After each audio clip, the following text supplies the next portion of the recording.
Sport involves the whole being. It involves not just the physical side, but as any sports person knows, it involves the mind, the thoughts, and emotions. And those things impact heavily on one's ability to perform at the highest level and consistently at the highest level.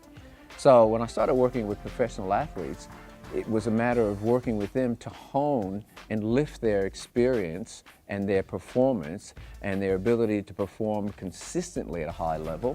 It's really pretty simple. You've got the physical side of sport and you've got the mental side of sport. Now, of course, the mental side of sport for many years wasn't really acknowledged in a formal way.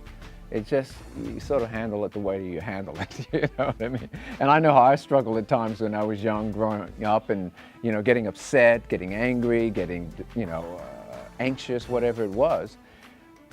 So when I started thinking about it, I said, well, what are we talking about here? We're talking about acknowledging the impact of the mind and emotions on performance.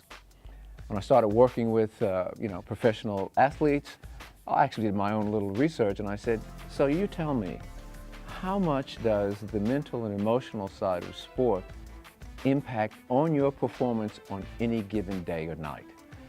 I found that the lowest impact was 50%. Mostly people said somewhere between 75 and 85%. The mental and emotional side affected their performance. And it wasn't as if their skills changed, by the way. They weren't saying that. What they were saying was the mental and emotional side actually either allowed their skills to come to the fore or inhibited them.